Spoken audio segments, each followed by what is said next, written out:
Hello friends, SM academy या YouTube चॅनलमध्ये आपल्या सर्वांचे मनपूर्वक स्वागत। आजच्या व्हिडिओमध्ये आपण हिंदी HEN 101 आणि BTX 103 या सब्जेक्ट कोडचा अभ्यास करणार आहोत। यामध्ये आपण मे 2016 मध्ये जी प्रश्नपत्रिका आलेली होती ती उत्तर स्वरूपामध्ये अभ्यासणार आहोत। या व्हिडिओचा फायदा तुम्हाला असा होईल की प्रश्नांची उत्तरे कशी लिहायची आणि काही ज्या कन्सेप्ट आहेत त्याही या व्हिडिओतून तुमच्या क्लिअर होणार आहेत। खूप जणांनी मागणी केलेली की मॅडम हिंदीचे क्वेश्चन कसे असतात ते उत्तर लिहून दाखवा वगैरे, तर आज आपण तो पार्ट कंप्लीट करूया।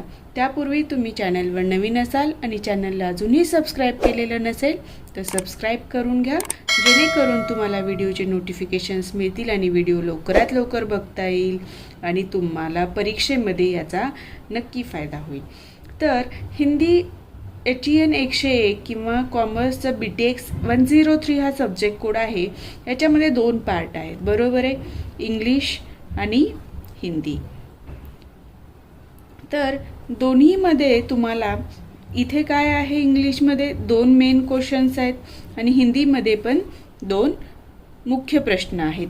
आता याच्यामध्ये प्रत्येक प्रश्नामध्ये इथे किती 5 प्रश्न आहेत आणि इथे पण 5 उपप्रश्न आहेत, म्हणजे 5 आणि 5 10 आणि 5 आणि 5 10 असे 10 उपप्रश्न आहेत आणि त्या 5 पैकी आपल्याला कुठलेही 4 सोडवायचे आहेत। इंग्रजीमध्येही तसंच आहे आणि हिंदीमध्येही तसंच आहे।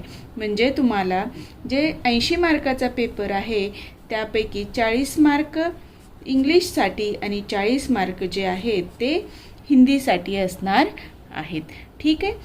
तर आता आपण बघतोय मे 2016 मध्ये जी पेपर झाला त्याच्यामध्ये हिंदीचे कुठले प्रश्न आले होते। तर बघा, पहिला प्रश्न आहे निम्नलिखित किन्ही 4 उपप्रश्न लिखे। म्हणजे खाली आपल्याला 5 प्रश्न दिलेले आहेत आणि 4 उपप्रश्न सोडवायला सांगितलेले आहेत। अनुवाद के भेद बताकर उनको स्पष्ट कीजिए। म्हणजे भाषा अनुवाद म्हणजे काय आहे, भाषांतर। अनुवादचे भेद म्हणजे प्रकार, भेद म्हणजे काय प्रकार। इथे किती प्रकार आहेत अनुवादचे, शब्दानुवाद, अर्थानुवाद, म्हणजे हे जे प्रकार आहे त्याबद्दल माहिती विचारलेली आहे। दूसरा प्रश्न आहे रचना की दृष्टि से वाक्य के प्रकार स्पष्ट कीजिए। रचना की दृष्टि से म्हणजे काय, आपण जे मराठीमध्ये अभ्यासतो की रचनेच्या दृष्टीने किंवा सेंटेन्स पॅटर्न जे इंग्रजीमध्ये वाचतो तोच फक्त इथे हिंदीमध्ये आहे। रचना केल्यानंतर सरळ वाक्य, सरळ वाक्य ज्याला केवल वाक्य म्हणतात हिंदीमध्ये, मिश्र वाक्य, संयुक्त वाक्य, जे रचना आहे वाक्याची त्याच्यानुसार काय प्रकार पडतात ते विचारलेलं आहे। भारतीय आर्य भाषाओं के शब्द समूह के कौन से ही 3 भेद स्पष्ट कीजिए। भारतीय आर्य भाषाओं के शब्द समूह के, आता बघा, भारतीय आर्य भाषा म्हणजे भारतामध्ये ज्या काही भाषा आहेत त्या भाषांचे आता तिथले शब्द समूह के, जे या शब्दांचा समूह आहे त्याचे 3 प्रकार तुम्हाला स्पष्ट करायचे आहेत। या प्रश्नांची उत्तरं मी पुढे घेतलेली आहेत आणि हे प्रश्न परत परत रिपीट झालेले आहेत, लक्षात घ्या। तुम्हाला पूर्ण अभ्यास करत बसायची आवश्यकता नाही। पुस्तकाचं जर वाचन झालं नसेल तर फक्त या प्रश्नांची उत्तरं कसं लिहायची आहे हे जर तुम्ही पुस्तकातनं वाचलात तरी तुमचा बऱ्यापैकी सिलेबस कव्हर होईल आणि तुम्ही चांगले मार्क परीक्षेमध्ये घेऊ शकाल। वाक्य के 4 गुण स्पष्ट कीजिए।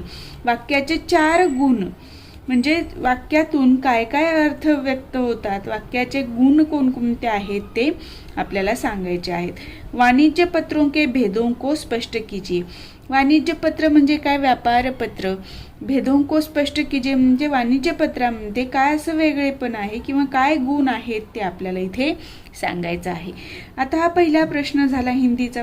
आता दुसरा प्रश्न काय आहे बघा, निम्नलिखित किन्ही 4 उपप्रश्न लिखिए, म्हणजे 5 पैकी 4 सोडवायचे आहेत। आता पहिला प्रश्न आहे निम्नलिखित मुहावरों का अनुवाद मराठी से हिंदी में लिखिए। म्हणजे हे जे म्हणी आहेत ते दिलेले आहेत त्या काय दिलेल्या आहेत, मराठीमध्ये दिलेले आहेत, त्याला आपल्याला कशात लिहायचंय, हिंदीमध्ये लिहायचंय।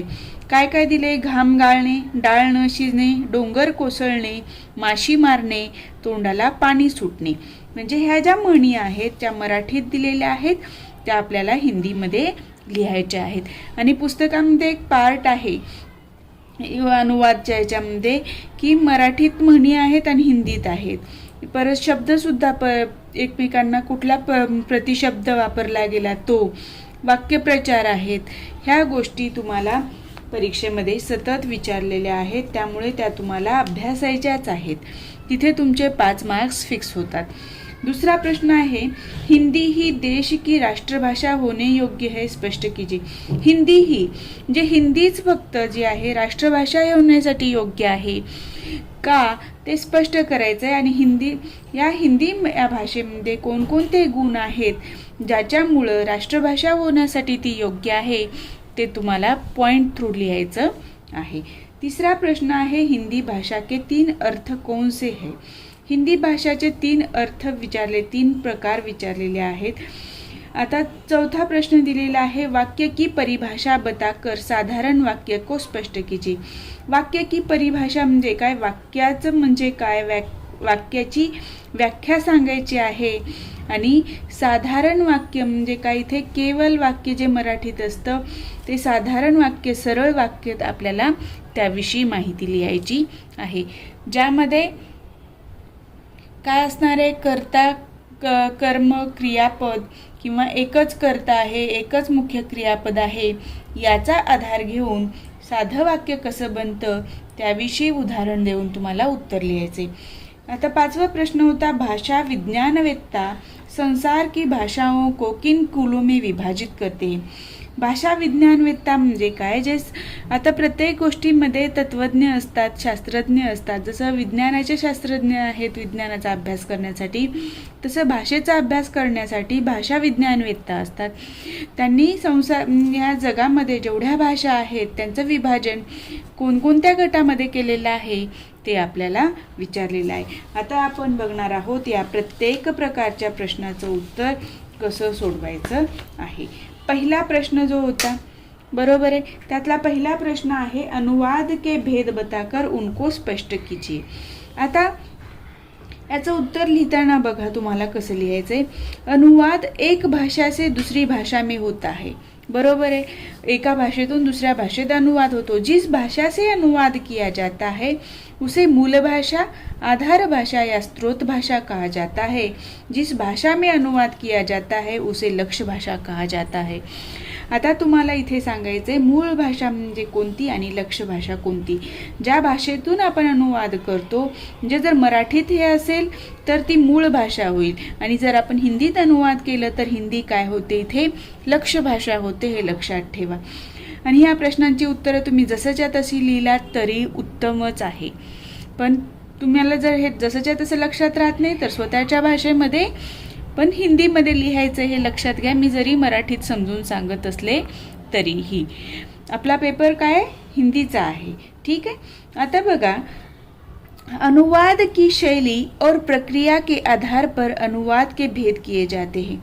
अनुवाद की शैली और प्रक्रिया, कौन सी शैली में अनुवाद किया जाता है, किस प्रकार अनुवाद किया जाता है, या इस पर आधारित अनुवाद के भेद किए जाते. 3 प्रकार आहेत परत ते, शब्दानुवाद, व्यावहारिक अनुवाद आणि रूपांतर. आता आपल्याला या प्रत्येक शब्दाचा अर्थ लिहायचा. हे अनुवादचे प्रकार झाले. शब्दानुवाद म्हणजे काय, व्यावहारिक अनुवाद कसा होतो आणि रूपांतर म्हणजे काय ते आपण पुढे बघूया. शब्दानुवाद, ठीक आहे. शब्दानुवाद मध्ये काय, इसे शाब्दिक या मूलनिष्ठ अनुवाद भी कहा जाता है. शब्दानुवाद, शाब्दिक या मूलनिष्ठ अनुवाद, इसमें शब्द के स्थान पर शब्द रखा जाता है. शब्दानुवादात काय केलं जातं, शब्दाच्या ऐवजी दुसरा शब्द. ठीक आहे. इथे फक्त विचार केला जात नाही की हा पर्यायी शब्द याच्यासाठी या वाक्यामध्ये व्यवस्थित बसतो की नाही, काही देणं घेणं नाही. शब्दानुवादमध्ये काय, फक्त शब्दाला दूसरा पर्यायी शब्द लिहिणं. ऐसे अनुवाद में वाक्य की संरचना, शब्दों का स्थान और भाषा शैली यथासंभव मूल भाषा की तरह रखी जाती है. इससे मूल भाषा के स्वरूप का पता चल जाता है. आता शब्दानुवादमध्ये काय आहे, वाक्याची रचना, शब्दांचं स्थान किंवा त्याची भाषाशैली जी आहे त्यामध्ये काहीही बदल होत नाही. आता जर समजा मी तुम्हाला सांगितलं अनुवाद की शैली और प्रक्रिया के आधार पर अनुवाद के भेद किए जाते हैं, हे हिंदीतलं वाक्य जसंच्या तसं. ह्याचा शब्दानुवाद करताना काय म्हणणार, अनुवाद की शैली म्हणजे अनुवादाची शैली आणि प्रक्रिया यावर आधारित अनुवाद काय म्हणता येतं, भाषांतराचे प्रकार केले जातात. असं जर आपण वाक्य बोललो तर ते काय झालं, शब्दानुवाद. पण हेच जर म्हणलं आपण की भाषांतर हे शैली आणि त्याची प्रक्रिया यावर आधारित केली जाते आणि त्यानुसार त्याचे प्रकार पडतात, हे काय होतो, तिथे व्यावहारिक अनुवाद होतो. कारण तिथे वाक्याच्या गरजेनुसार, वाक्याच्या शैलीनुसार त्याच्यामध्ये बदल केला जातो. पण शब्दानुवादमध्ये तसं आहे का, जिथल्या तिथे फक्त शब्द लिहून ठेवायचा आहे. आणि इथे काय आहे, ज्या भाषेतून आपण अनुवाद करतो तिला काय म्हणलं जातं, मूळ भाषा म्हणतो. आणि ज्या भाषेमध्ये आपण अनुवाद करतो त्याला लक्ष्य भाषा म्हणतो. याच्यामुळं काय होतं की मूळ भाषेचं स्वरूप काय आहे, मुख्य स्वरूप काय आहे, मूळ स्वरूप काय आहे ते आपल्याला लक्षात येतं. समजलं. आता आपण बघितलं शब्दानुवाद. दुसरा प्रकार बघणार आहोत आपण. याचं उदाहरण बघा, माझे काम झाले नाही. तर याचं शब्दानुवाद करताना काय झालं, माझ्यासाठी मेरा, कामसाठी काम, झाले नाही हो गया नहीं. म्हणजे मेरा काम हो गया नहीं हे झालं याचा शब्दानुवाद. पण याचा सरळ अनुवाद काय करता आला असता, मेरा काम नहीं हुआ या फिर मेरा काम हुआ नहीं. ठीक आहे, हे झालं असतं आपला व्यावहारिक अनुवाद. आता व्यावहारिक अनुवाद काय, शब्दानुवाद की अगली अवस्था व्यावहारिक अनुवाद है. व्यावहारिक अनुवाद के दो भेद है, वैज्ञानिक अनुवाद और भावानुवाद या छायानुवाद. इसमें विषय का महत्व होता है, व्यवहार महत्व का होता है. व्यावहारिक अनुवादामध्ये शब्दाला महत्व आहे का नाही, तर जे विषय आहे त्याला महत्व आहे. जे व्यवहार म्हणजे जी आपल्याला गोष्ट समजून सांगायची आहे त्याला महत्व आहे. आणि याचे दोन प्रकार आहेत, वैज्ञानिक अनुवाद आणि भावानुवाद. भावानुवादाला छायानुवाद असं म्हणलं जातं. एवढं लिहिलं तरी सफिशियंट आहे. आता आपण तिसरा प्रकार बघणार आहोत, अनुवादाचा रूपांतर.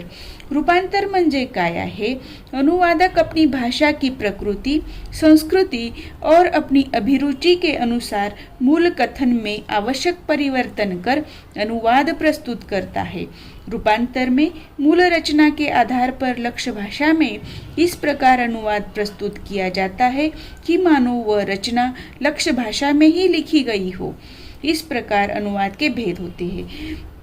आता रूपांतर मध्ये काय आहे, जसंच्या तसं वाक्य न म्हणता किंवा भाषांतर न करता एखाद्या संस्कृतीमध्ये, एखाद्या परंपरेमध्ये ज्या पद्धतीने ते वाक्य केलेलं आहे त्याची गरज म्हणून त्याची आवश्यकता ज्या भाषेमध्ये आपण अनुवाद करतो त्यामध्ये आहे की नाही याचा विचार करून त्या परिस्थितीनुसार, त्या संस्कृतीनुसार, त्या प्रकृतीनुसार त्याचं रूपांतरण केलं जातं, भाषांतरण केलं जातं. त्यामुळे असं होतं की असं लक्षात येत नाही की हे जे काही कथा आहे, जी काही कादंबरी आहे किंवा जे काही वाक्य आहे ते त्या लक्ष्य भाषेत जे आलेलं आहे ते मूळ भाषा याची दुसरी कुठली तरी आहे असं त्यातून दिसत नाही. तर ज्या भाषेमध्ये आपण अनुवाद केलं म्हणजे लक्ष्य भाषेत, ज्याच्यात आपण भाषांतर करतो त्याला काय म्हणतो, लक्ष्य भाषा म्हणतो.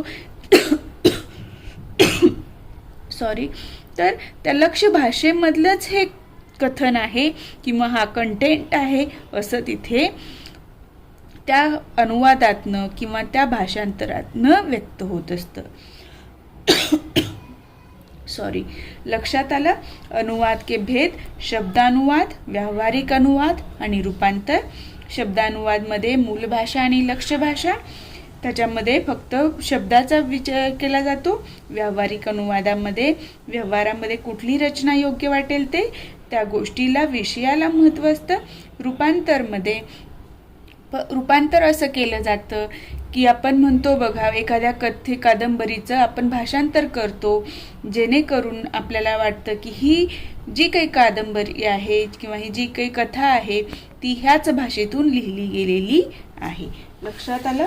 आता आपण पुढच्या प्रश्नाकडे जाऊया. रचना की दृष्टि से वाक्य के प्रकार स्पष्ट कीजिए. रचना म्हणजे काय, त्याचे कुठल्या पद्धतीने त्याची मांडणी झालेली आहे त्यावर आधारित वाक्यांचे 3 प्रकार. रचना की दृष्टि से वाक्यों के 3 प्रकार है: साधारण या सरल वाक्य, मिश्र वाक्य, संयुक्त वाक्य. आणि या वाक्यांविषयी तुम्हाला थोडक्यात माहिती लिहायची. सरल वाक्यामध्ये लिहायचे, इसमें एक ही क्रिया होती है, इसमें एक ही उद्देश्य और विधेय रहता है. उद्देश म्हणजे काय, करता, विधेय म्हणजे काय आहे, क्रियापद असतं. ठीक आहे. उदाहरणात पाणी बरसता आहे, इथे पाणी काय आहे, उद्देश आहे. बरसता है हे काय आहे, विधेय आहे. म्हणजे हे काय झालं, सरळ वाक्य झालं. बादल गरजते है. ठीक है. मिश्र वाक्य में सरल वाक्य के साथ उसके अधीन कोई दूसरा अंगवाक्य होता है. इथे मिश्र वाक्यामध्ये सरळ वाक्य एक असतो पार्ट आणि त्याच्या पुढे दुसरं एक अंगवाक्य असतं किंवा उपवाक्य आपण मराठीमध्ये म्हणतो तो. तसं उदाहरण बघा, वह कौन सा भारतीय है जिसने गांधी जी का नाम न सुना हो. वह कौन सा भारतीय है हे सरळ वाक्य आहे. असं कोणताही भारतीय नाही. ज्याने काय झाले, हे पुढचं काय आहे, जिसने गांधीजी का नाम न सुना हो हे काय झालं, इथे अंगवाक्य झालेलं आहे. आणि या 2 गोष्टीतनं काय झालेलं आहे, मिश्र वाक्य तयार झालेलं आहे. लक्षात आलं? आता आपण तिसरा प्रकार बघणार आहोत वाक्याचा, रचना की दृष्टि से संयुक्त वाक्य. संयुक्त वाक्य में 2 से अधिक प्रधान अंग वाक्य होते हैं. प्रधान अंग वाक्य म्हणजे काय, मुख्य अंग, मुख्य भाग. ठीक है. तर उदाहरणार्थ, भगवान श्री कृष्ण सज्जनों की रक्षा और दुर्जनों का विनाश करने के लिए इस धरती पर बार बार अवतार लेते हैं. यह गीता का वचन है. आता हे वाक्य जे मोठं झालेलं आहे यामध्ये कोणकोणते वाक्य आहेत बघा. भगवान श्री कृष्ण सज्जनों की रक्षा और दुर्जनों का विनाश करने के लिए इस धरती पर बार बार अवतार लेते हैं. हे पूर्ण एक वाक्य झालं. यह गीता का वचन है. आणि हे गीताचं वचन आहे हे या वाक्यातनं सांगितलेले. म्हणजे इथे 2 मुख्य अंग झालेले आहेत. रचना की दृष्टि से वाक्यों के प्रकार, सरल वाक्य या साधारण वाक्य, मिश्र वाक्य आणि संयुक्त वाक्य. लक्षात आलं? आणि हे प्रश्न परत रिपीट झालेले आहेत. त्यामुळे मी फक्त एकच क्वेश्चन पेपर जे आहे ते तुम्हाला उत्तरा थ्रू लिहून दाखवली आहे. पुढे आपण नंतर दुसरे कुठले प्रश्न आलेले आहेत ते बघणार आहोत. तिसरा प्रश्न आहे, भारतीय आर्य भाषाओं के शब्द समूह के कौन से ही 3 भेद स्पष्ट कीजिए. म्हणजे आर्य भाषा जी आहे ती भारतीय भाषा, भारताला आर्य असं समजलं जातं. आर्य लोक इथे राहायचे म्हणून भारतीय आर्य भाषा असा शब्द वापरला जातो. आणि त्या शब्दसमूहाचे किती प्रकार पडतात, तर 5 प्रकार पडतात. तत्सम शब्द, तद्भव शब्द, देशी या देशज शब्द, संकर शब्द आणि अन्य आर्य भाषाओं के शब्द. अन्य आर्य भाषाओं के शब्दामध्ये दुसऱ्या भाषेतून आलेले शब्द. ठीक आहे. तत्सम म्हणजे काय, तत्सम म्हणजे उसके समान. ठीक है. किसी भी भाषा के मूल स्रोत के शब्दों को तत्सम शब्द कहते हैं. साहित्यिक हिंदी में तत्सम शब्दों का उपयोग अधिक मात्रा में होता है. साहित्यिक हिंदीमध्ये तत्सम शब्दांचा वापर केला जातो. जे शब्द त्या मूळ भाषेतनं आलेले आहेत त्यांना तत्सम शब्द म्हणतात.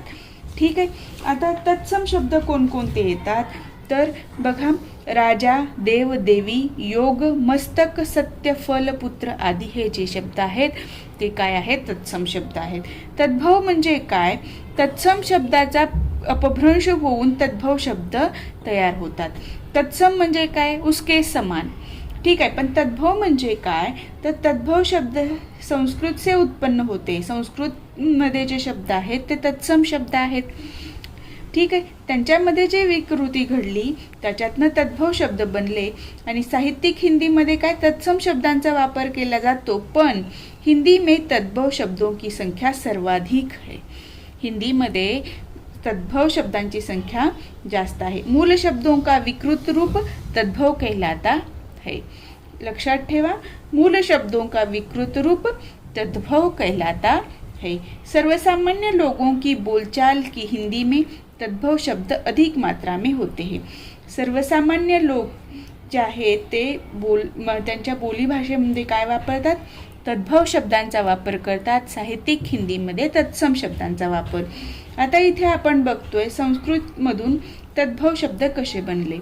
कृष्ण, कान्हा, कन्हैया हे संस्कृतमधला शब्द आहे, पण तद्भव शब्द कसा बनला? कान्हा किंवा कन्हैया।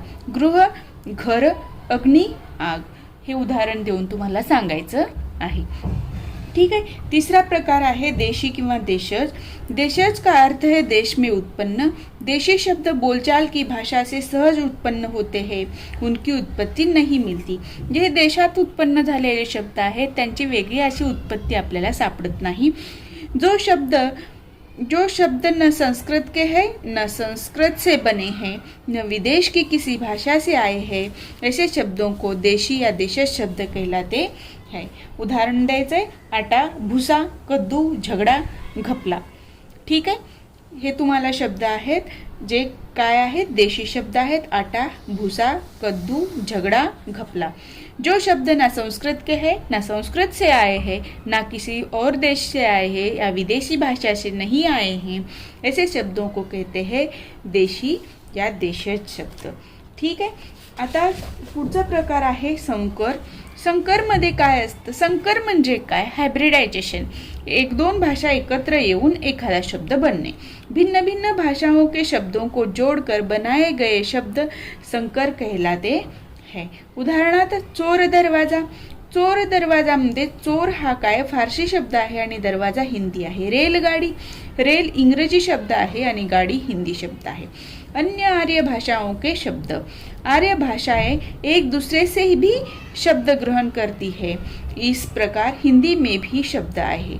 आर्य भाषाएं एक दूसरे के शब्द एक्सेप्ट करती है और ग्रहण करती है, ऐसे कहा है। इस प्रकार हिंदी में भी कुछ आर्य भाषाओं के शब्द आए हैं, जसं की मराठी आणि आपण बांगला बघूया। मराठीमधून कोणते शब्द आले हिंदीमध्ये? श्रीखंड, चालू, बिंदास, खोली। बांगलामधून कोणते शब्द आले हिंदीमध्ये? उपन्यास, संदेश, रसगुल्ला या प्रकारचे शब्द आलेले आहेत।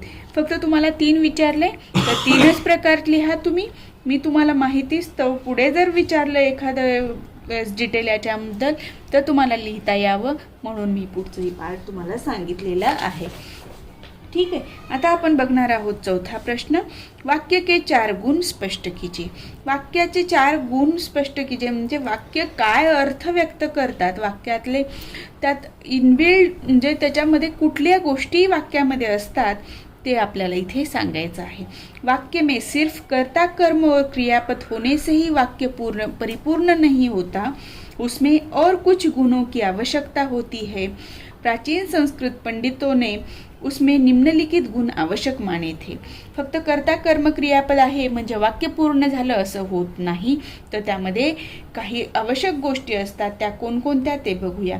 सार्थकता, योग्यता, आकांक्षा, सन्निधी, पदान्वय, पदक्रम हे वाक्यातले आवश्यक गुण आहेत। आता ह्या प्रत्येक शब्दाचा अर्थ काय हे जर तुम्हाला लक्षात आलं तर तुम्ही स्वतःच्या भाषेमध्ये याचं उत्तर इझिली लिहू शकता। आपल्याला 4 गुण विचारले तर तुम्ही परीक्षेमध्ये 4च लिहा। फक्त माहिती असावं म्हणून मी सर्व गुण इथे तुम्हाला डिटेलमध्ये सांगणार आहे। सार्थकता म्हणजे काय तर वाक्य के द्वारा पूर्ण अर्थ प्रकट होना चाहिए। वाक्याचा पूर्ण अर्थ व्यक्त झाला तरच ती वाक्याला काय आपण म्हणतो ना काय त्याच्या जीवनाचं सार्थक झालं म्हणजे त्याच्या जीवनाला काही अर्थ नाही। तसंच काय वाक्याचा अर्थ जर व्यक्त झाला तरच तिथे त्या वाक्याची सार्थकता व्यक्त होत असते। हम वाक्य के द्वारा ही अपने किसी भी भाव या विचार को व्यक्त करते हैं, इसलिए उस वाक्य के द्वारा भाव या विचार पर अभिव्यक्त हो. म्हणजे पूर्णपणे जे काही आपण बोलतोय ते अर्थ तिथे व्यक्त होणं आवश्यक आहे. म्हणजे वाक्यामध्ये कुठला गुण असला पाहिजे, सार्थकता असली पाहिजे.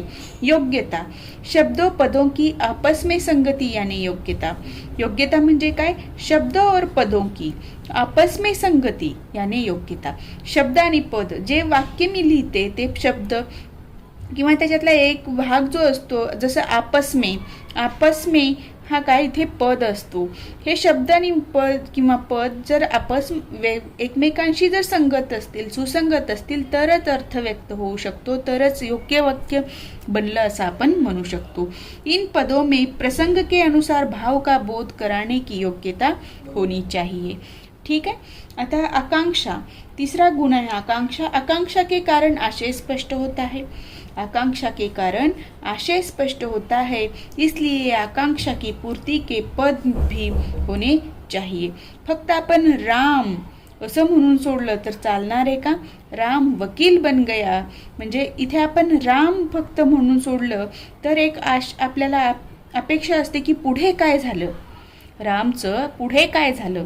म्हणजे इथे जे काही आशय आहे, जी काही आपल्याला आशा वाटली ती आशा ह्या आशयातून व्यक्त होते. आपली आकांक्षा काय होते, परिपूर्ण होते किंवा आपल्याला माहिती मिळते. राम वकील बन गया हे आपल्याला इथं लक्षात येतं. आता पुढचा आपण वाक्याचा गुण बघणार आहोत, सन्निधी. सन्निधी का अर्थ है आसक्ती या समीपता. सन्निधी म्हणजे काय, आसक्ती किंवा समीपता. ठीक आहे, म्हणजे एकमेकांशी रिलेटेड असणं. आसक्ति संदर्भ प्रस्तुत करती है. पूर्वापार संदर्भ न हो तो बात निरर्थक लगती है. जर अर्थच नाही आहे, पूर्वपार संदर्भच नाही आहे कुठल्या गोष्टीचा, तर जे काही आपण बोलतो ते निरर्थक होतं, त्याचा अर्थ व्यक्त होत नाही. इसलिए वाक्य के पदों का एक दूसरे से सटकर होना, उनका लगातार उच्चारण या लेखन आवश्यक है. मी जर एक एक वाक्य बोलायला लागली, जसं की सन्निधी. सन्निधी का अर्थ है आसक्ती या समीपता. जर मी असं वाचलं तर लक्षात येतं का, नाही. तर जे काही आपण बोलणार आहोत ते कसं पाहिजे, एकमेकांना लागून पाहिजे. सटक और लगातार उच्चारण होना चाहिए. लक्षात आलं. म्हणजे सन्निधी का अर्थ आहे आसक्ती या समीपता. मी असं म्हणल्यानंतर तुमच्या लक्षात येतं, पण जर मी एक एक वाक्य शब्द वाचला तर ते लक्षात येत नाही. पुढचा गुण आहे पदान्वय. अन्वय याने संगती या संबंध. अन्वय म्हणजे काय असतं, संगती किंवा संबंध असतो. वाक्य व्याकरणिक दृष्टि से ठीक हो, यानी वाक्य के पदों में लिंग वचन कारक पुरुष आदि की एकरूपता रहे. म्हणजे स्त्रीलिंग पुल्लिंग याचा विचार करून वाक्यामध्ये कोणता तिथे क्रियापद वापरायचा आहे, त्यानुसार पदान्वय किंवा एकवचनी अनेकवचनी ह्या सर्व गोष्टींचा विचार करून ते वाक्य असलं पाहिजे. म्हणजे वाक्यामध्ये पदान्वय हा गुण असला पाहिजे. पदक्रम, शेवटचा गुण आहे पदक्रम. किसी भी वाक्य के सार्थक शब्दों को यथास्थान रखने की क्रिया को क्रम या पदक्रम कहते हैं. पदक्रम म्हणजे काय, कोणतंही वाक्य आहे त्याच्यामध्ये जे काही शब्द आहेत ते योग्य ठिकाणी कर्त्याच्या ठिकाणी कर्ता, कर्माच्या ठिकाणी कर्म, क्रियापदाच्या ठिकाणी कर्म, क्रियापद ठेवणं आवश्यक आहे. प्रत्येक भाषा की अपनी एक विशेषता होती है. जसं आपण उदाहरणात बघितलं, मोहन आम खाता है.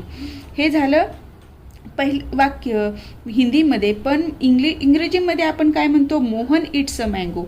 मोहन आम खाता है. मोहन आधी आहे, आम आहे, खाता आहे. म्हणजे इथे कर्ता, कर्म आणि हे क्रियापद सगळ्यात शेवटी आहे. पण इथे काय आहे, कर्ता, क्रियापद आणि कर्म आहे. म्हणजे प्रत्येक भाषेची आपापला पदक्रम हा एक निश्चित ठरलेला असतो. ठीक आहे, लक्षात आलं. या पद्धतीने वाक्याचे गुण तुम्हाला सांगायचे आहेत. 4 विचारले 4, 5 विचारले 5. त्या पद्धतीने तुम्ही लिहा. तुम्हाला आता समजलेलं आहे पदक्रम म्हणजे काय, पदान्वय म्हणजे काय, सन्निधी म्हणजे काय, परत त्याचा संबंध म्हणजे काय आहे किंवा सार्थकता, योग्यता, आकांक्षा हे जे वाक्याचे गुण आहेत ते तुम्हाला समजलेले आहेत. ठीक आहे, आता आपण पुढचा प्रश्न बघूया.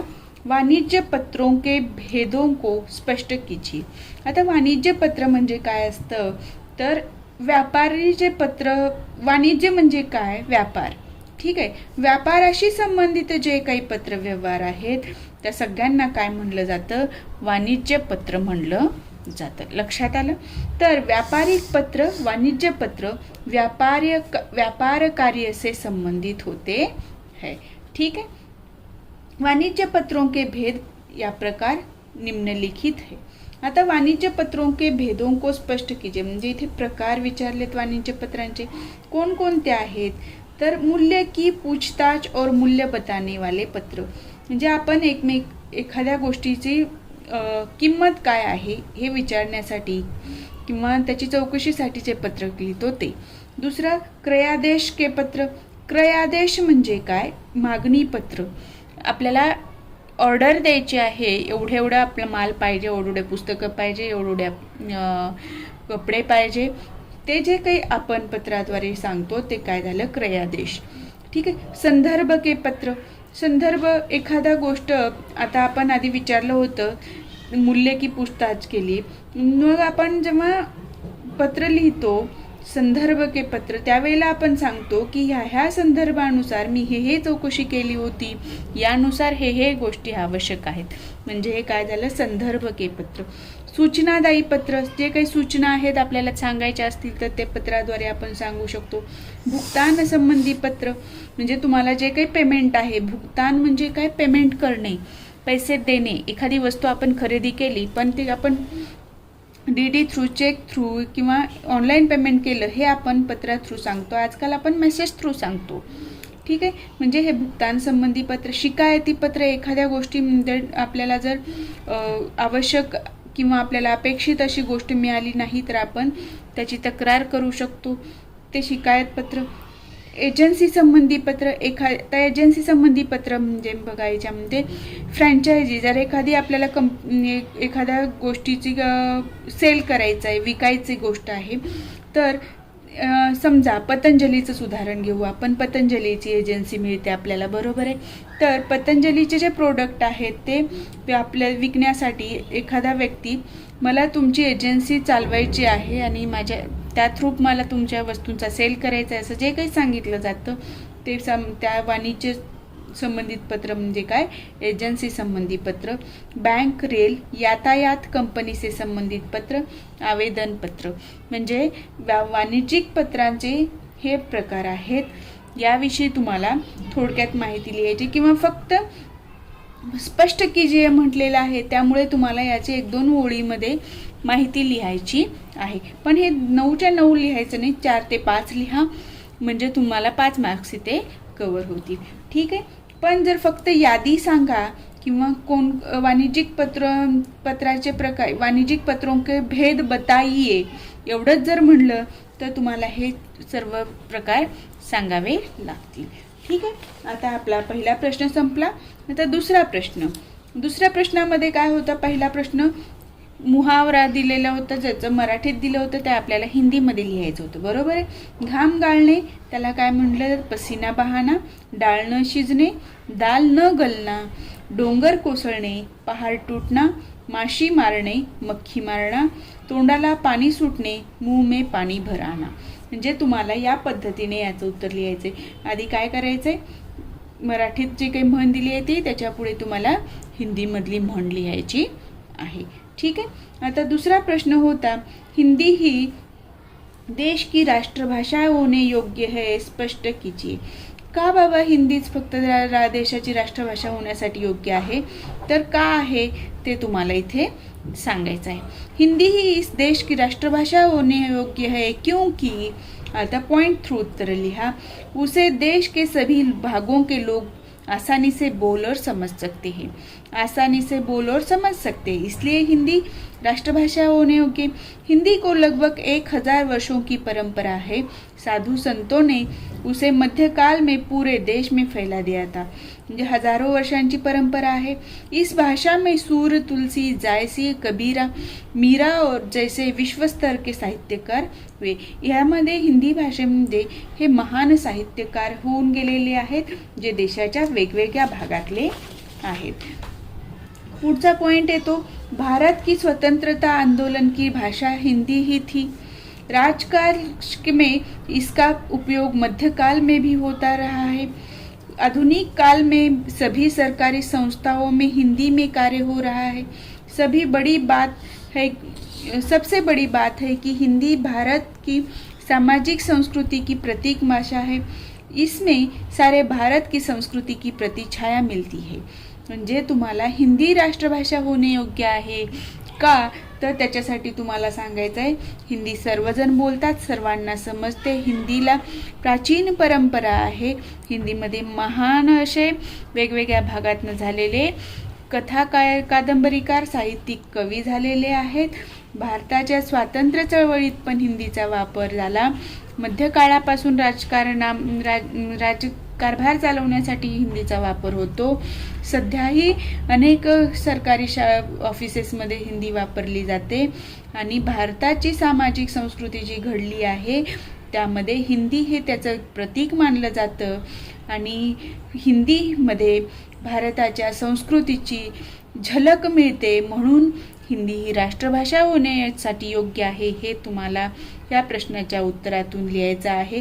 आणि हा प्रश्न खूप वेळा रिपीट झालेला आहे, 100% येण्याचे चान्सेस आहेत, त्यामुळे जसंच्या तसं उत्तर लिहिलं तरी चालेल।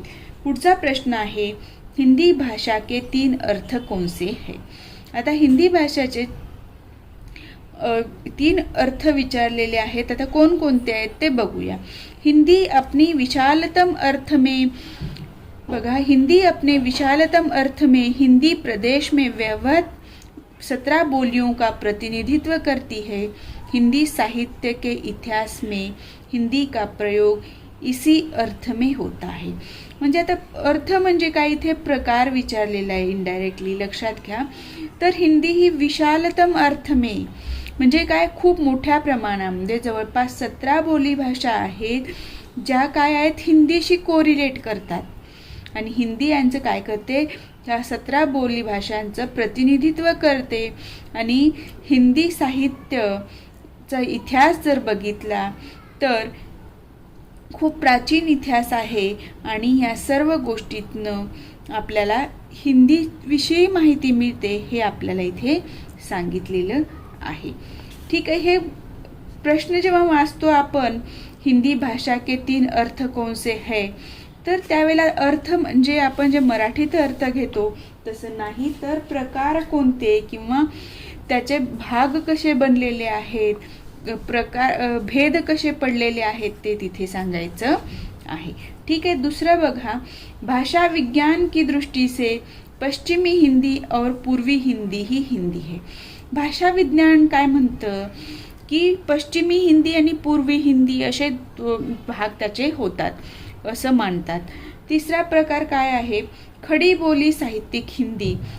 आता खडी बोली साहित्यिक हिंदी म्हणजे काय आहे, तर जो हिंदी प्रदेशों की सरकारी भाषा है जिसका प्रयोग राजभाषा के रूप में तथा समाचार पत्र सिनेमा आदि में होता है, त्याला काय म्हणलं जातं, खडी बोली साहित्यिक हिंदी। म्हणजे समाचार न्यूज चॅनलमध्ये बघतो आपण किंवा आपण काय म्हणतो न्यूजपेपरमध्ये जी भाषा आहे, सरकारी कामकाजाची जी भाषा आहे ते काय आहे, खडी बोली साहित्यिक हिंदी आहे। हिंदी प्रदेश में यह शिक्षा का माध्यम है तथा मानक या परिनिष्ठित हिंदी के नाम से जानी जाती है।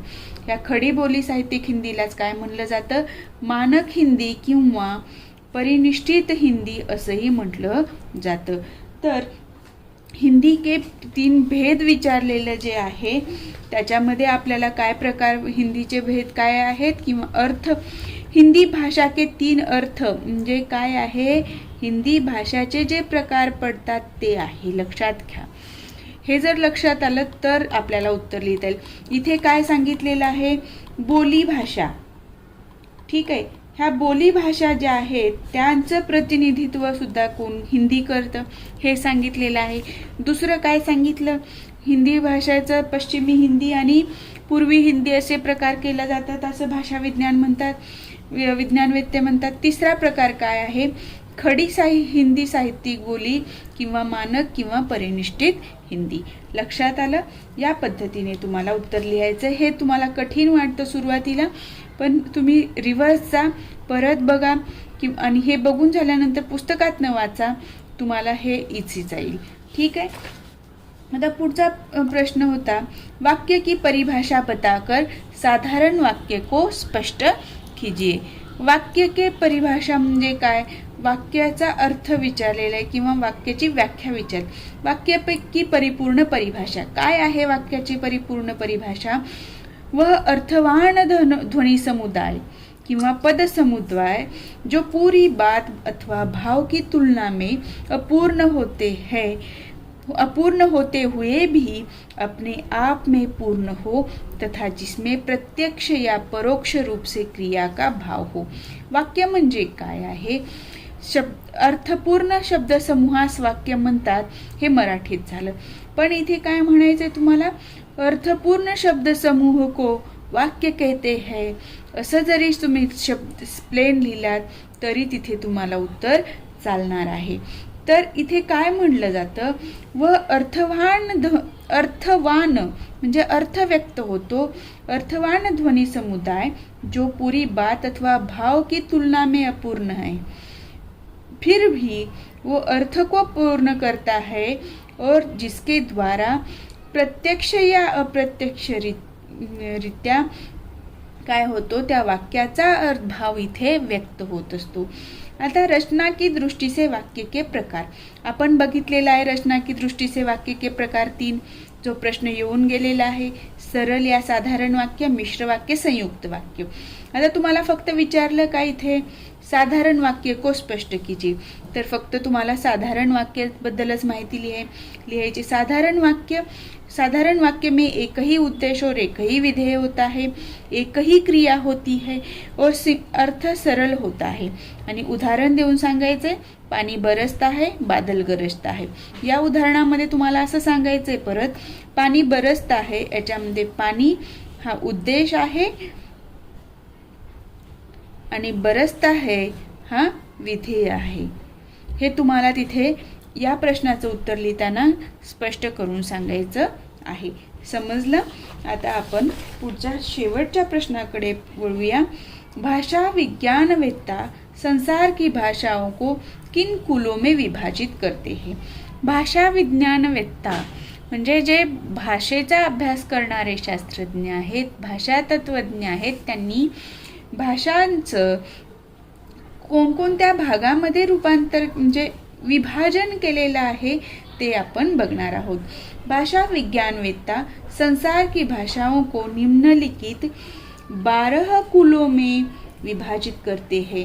हा कठीण वाटतो प्रश्न, पण तुम्हाला फक्त काय विचारलेलं आहे, कोणकोणत्या कुळामध्ये विभाजन करतं ते नावं लिहायची, याच्या डिटेल लिहत बसायचं नाहीये.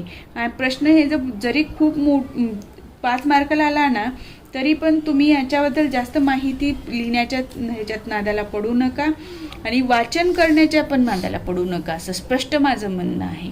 कारण हे वाचलं तरी लक्षात राहत नाही, पण हे जे प्रकार आहेत ते तुम्हाला लक्षात ठेवायचे आणि हे सोपं आहे. कसं ते बघा.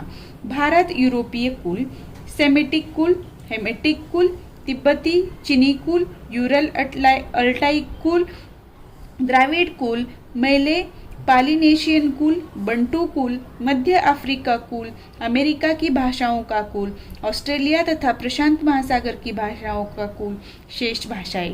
वाचून दाखवलं, लक्षात आलं नाही? सॉरी. पण तुम्हाला जर हे भाषा कुलांविषयी फक्त माहिती विचारली तर काय करायचं बघा. लक्षात ठेवताना सेमेटिक, हेमेटिक कसं लक्षात ठेवायचे? सेमेटिक आणि हेमेटिक म्हणजे इथे 2 झाले. ठीक आहे. आता बघा एरियाच्या नावाने भारत, युरोप. भारतावर युरोपनं साम्राज्य केलं होतं. इंग्रज म्हणजेच कोण होते? युरोपीय होते. ठीक आहे. आता आपल्या शेजारी कोण आहे? तिबेट आहे. तिब्बती आणि चीन. तिबेट आणि चीन आहे. तिबेट आणि चीनचा संबंध आहे. ठीक आहे. आता त्याच्यानंतर भारतामध्येच इकडे लिहून टाका द्राविड कुल, म्हणजे इथे तुमचा भारताचा संबंध भारत द्राविड कुल, भारत युरोप कुल, तिब्बती चिनी कुल, त्याच्यानंतर मध्य आफ्रिका कुल, मग अमेरिका, ऑस्ट्रेलिया, हे म्हणजे तुमचे एरियाची नावं झाली. ठीक आहे, म्हणजे ह्या जे खंड आहेत त्याच्या नावाने जे कुळ बनलेले आहेत ते आपल्याला इथे लक्षात राहिले. म्हणजे आता बघा काय झालं, सेमेटिक हेमेटिक 2 झाले, द्राविड, भारत युरोप, तिब्बती चिनी, मध्य आफ्रिकी, अमेरिका, ऑस्ट्रेलिया. इथे भाषाओं का कुल हे पुढे लिहायचं आहे आपल्याला. ठीक आहे, 3 4 5 6 7 8 म्हणजे इथंपर्यंत 8 तर झाले. राहिले किती? 4. 4 पैकी शेष भाषा आहे हे तर लक्षात राहतं, म्हणजे उरलेलं. आता राहिलं काय? तर राहिलं काय बघा, युरल अल्टाईक कुल, मेले पॅलेशियन कुल आणि बंटू कुल. आता बंटू नाव लक्षात ठेवा कुणाचं तरी. बंटू कुल आणि युरल अल्टाईक कुल आणि मेले पॉलिनेशियन कुल हे तुम्हाला लक्षात ठेवावं लागणार आहे. या पद्धतीने जर तुम्ही ही कुळांची नावं लक्षात ठेवलात, हिंदी भाषांची जी कुळं आहेत 12, तर तुम्हाला इथे पेपर चेक करणारा सुद्धा खुश होईल की अरे वा, विद्यार्थ्यानं सर्व कुळांची नावं लक्षात ठेवली आणि लिहिली आहेत म्हणून. आणि तुम्हाला फक्त कुळांची माहिती विचारली इथे, तर तुम्हाला इथे फक्त कुळांची नावंच लिहायची आहेत. फक्त इथे विचारले काय, भाषा विज्ञान वेत्ता संसार की भाषाओं को किन कुलों में विभाजित करते हैं, इन 12 कुलों में विभाजित करते हैं. आणि फक्त 12 नावं लिहा, तुम्हाला 4 मार्क इझिली मिळतात. सेमेटिक हेमेटिक, द्राविड भारत युरोपीय कुल, तिब्बती चिनी कुल, मध्य आफ्रिका कुल, अमेरिका कुल किंवा अमेरिकी भाषाओं का कुल, ऑस्ट्रेलिया भाषाओं का कुल. या पद्धतीने उत्तर लिहा. आणि त्याच्यानंतर उरतात 3 कुठले, बंटू कुल, मेले पॉलिनेशियन कुल, युरल अल्टाईक कुल. लक्षात आलं? हा पार्ट कठीण वाटतो, पण तुम्ही 1-2-3 वेळा याचं रिव्हिजन केलात किंवा मी ज्या पद्धतीने सांगितले त्या पद्धतीने लक्षात ठेवण्याचा प्रयत्न केलात तर तुम्हाला या प्रश्नाचं उत्तर इझिली लिहिता येईल. ठीक आहे, या पद्धतीने आपण मे 2016ची प्रश्नपत्रिका बघितलेली आहेत आणि मी परिपूर्ण प्रयत्न केलेला आहे की तुम्हाला त्यावर आधारित जर एखादा दुसरा कुठलाही प्रश्न आला तर त्याचं उत्तर तुम्हाला इझिली लिहिता येईल. आज आपण इथेच थांबूया.